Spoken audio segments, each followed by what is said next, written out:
Le territoire du parc naturel régional Périgord-Limousin se situe en Nouvelle-Aquitaine, sur 2 départements, la Haute-Vienne et la Dordogne, et on est en grande partie sur un territoire, sur un socle plutôt acide, granitique, gneiss, et on a une partie du parc qui est en milieu calcaire.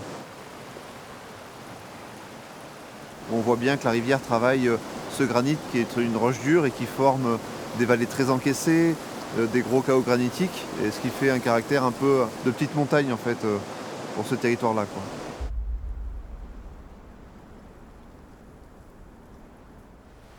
Natura 2000, c'est un réseau de sites naturels remarquables reconnus au niveau de l'Europe. La drone, elle a été inscrite à ce réseau Natura 2000 au titre de la présence de la moule perlière, qui est une espèce menacée et qui est présente ici en quantité importante. Pour intervenir sur la préservation de la qualité de l'eau, on cible notamment le public des exploitations agricoles à proximité des rivières. Donc c'est dans ce cadre-là qu'on a rencontré Susanna, qui a une exploitation tournée vers l'herbe, avec des zones humides, donc des habitats à enjeu qui nous permettent directement d'intervenir sur la qualité de l'eau.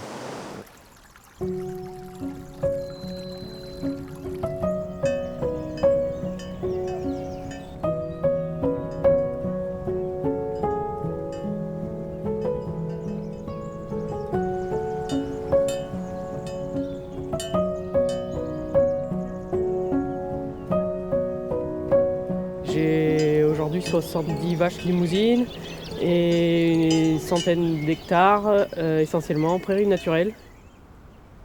Je travaille seul et donc les animaux, il faut qu'ils soient efficaces, productifs au maximum avec l'herbe. Donc ça, c'est le système tout herbe.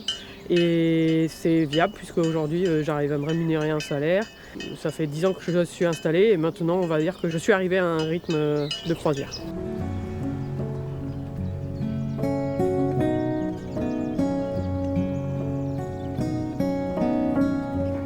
C'est 70 vaches limousines inscrites au Airbook Limousin, suivies par le contrôle de performance de la Haute-Vienne.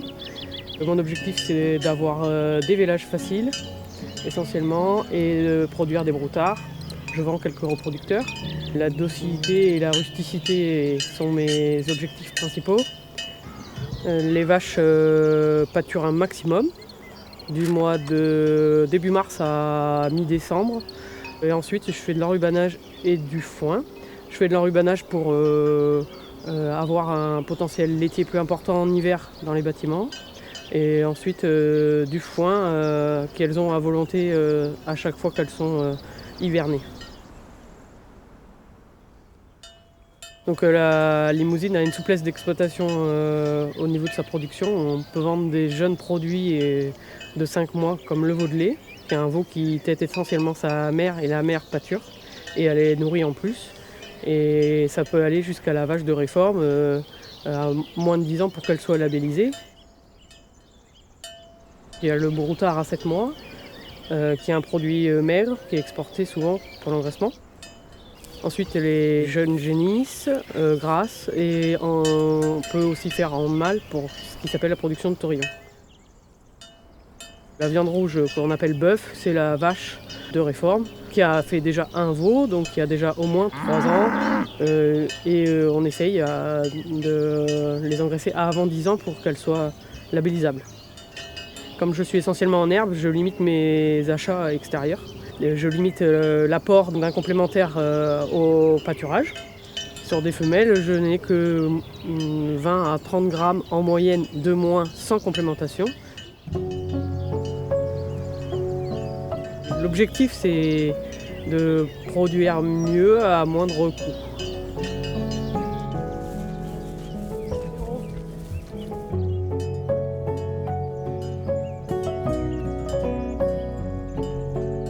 Sur cet îlot, on a 20 hectares. Il y a 22 vaches avec 15 veaux. J'ai une vache qui avait les hier soir.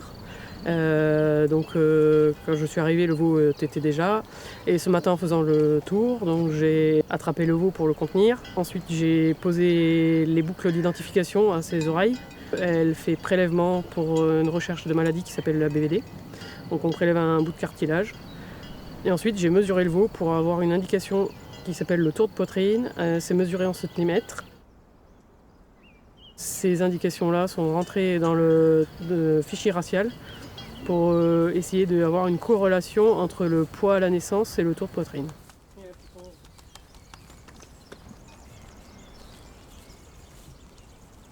Les veaux de ce troupeau sont à l'herbe depuis le début mars. Jusqu'à temps qu'ils fassent 300 kg, ils restent sous la mer. Ensuite, ils vont être sevrés. Et je garde mes femelles et les mâles sont vendus en broutard à un poids environ de 300 kg. Après, quand c'est un veau d'une génisse, je sèvre généralement plus tôt pour pas trop que la génisse soit affaiblie et qu'elle puisse se repréparer pour revéler. Les vaches qui ont vélé à l'automne revèleront à l'automne et celles du printemps revèleront au printemps. Venez! Viens! Venez! Toujours sur de la prairie naturelle, essentiellement, avec du pâturage tournant, en cloisonnant des parcelles avec des fils et en essayant de faire pâturer au maximum 7 jours par îlot de pâturage. Ensuite, j'ai une zone d'abreuvement, je ne distribue pas d'eau. Donc ma zone d'abreuvement, c'est une parcelle qui est condamnée pour diriger les troupeaux en fonction des parcelles, en ne se mettant jamais la contrainte de l'eau, c'est-à-dire que je distribue aucun eau et à chaque fois, les vaches vont boire au même endroit. On garde toujours la biodiversité des milieux humides, avec beaucoup de plantes et de l'herbe assez tard dans la saison de pâturage, puisque ça reste une zone humide et ça nous permet d'avoir un pâturage assez long. Pas d'affouragement, pas d'aliments supplémentaires. Et les veaux sont complémentés qu'à partir du mois de juillet, quand il n'y a vraiment plus d'herbe. Toujours l'objectif d'être le plus autonome et le moins coûteux possible.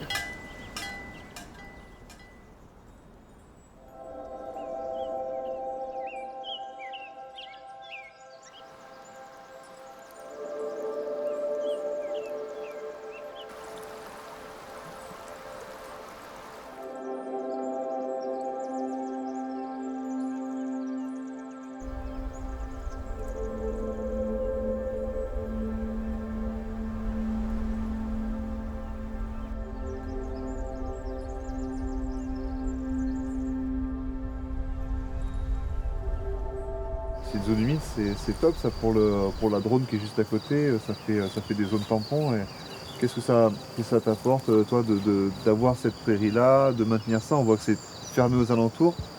Tu es une des rares à préserver encore ces milieux en bord de rivière, c'est près de fond là. Toutes les prairies que j'ai, je les exploite comme elles sont et je veux garder les milieux ouverts. Cette prairie de fond, elle est intéressante, elle fait partie de la parcelle, je ne veux pas l'isoler. L'été, c'est un très bon endroit pour les zones ombragées et ça me permet d'avoir de l'herbe diversifiée. Du coup, là, tu mets à peu près combien de bêtes sur, je sais pas combien fait de surface cette parcelle? Elle fait à peu près 2 hectares et je mets une vingtaine de vaches avec leurs veaux.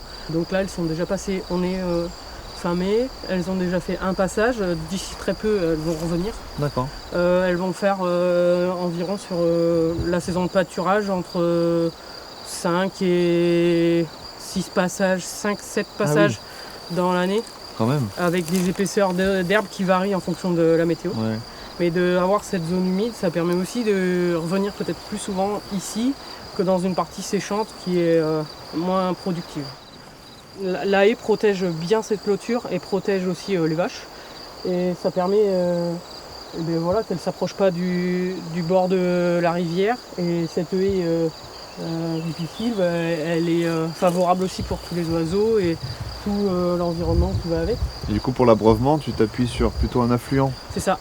Qui va vers la Dronne. C'est ça. Plus qu'un abreuvement directement dans la Dronne. J'ai une zone aménagée sur un petit affluent et les vaches elles boivent à cette zone-là et elles n'ont pas accès à d'autres endroits pour l'eau. Ça évite les zones de piétinement, d'écrasement de berges. On peut aussi se servir un petit peu de la haie pour la clôture. Ça, le barrage visuel pour les animaux est important aussi et on se sert de ça.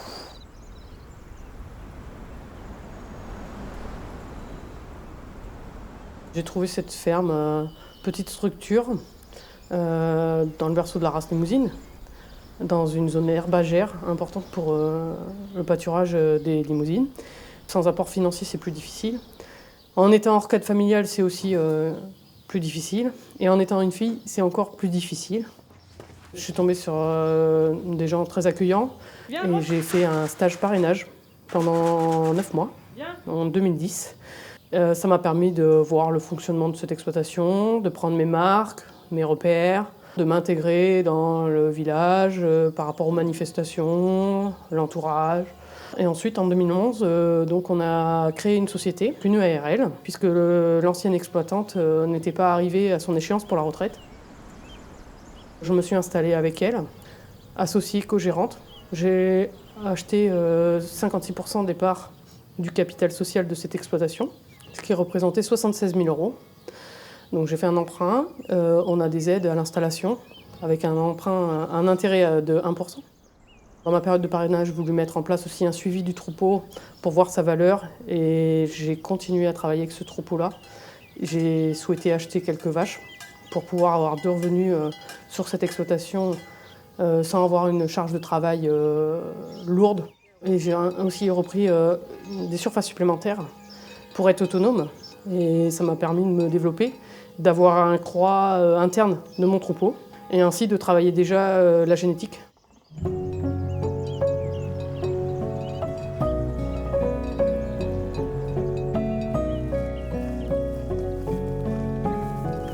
L'objectif, c'est maintenant de reprendre les parts, de me retrouver seule sur cette exploitation et de continuer à maintenir mon troupeau en améliorant la génétique, les performances zootechniques de mes animaux avec une conduite au pâturage la plus valorisante possible. J'ai donc augmenté le potentiel laitier de mes vaches, gardé la rusticité et la docilité surtout de mon troupeau pour des vaches faciles et dociles. Le meilleur moment pour moi, c'est quand j'arrive et que le veau il tète et que ça fait un veau de plus et que je suis contente parce que j'ai souhaité que la vache elle vèle à ce moment et que j'ai essayé de faire le meilleur accouplement possible. Elle a vélé toute seule. J'ai choisi cet animal pour qu'elle vèle toute seule. Le veau il tète tout seul. Donc ça c'est pour moi les meilleurs moments et de me dire j'ai bien travaillé.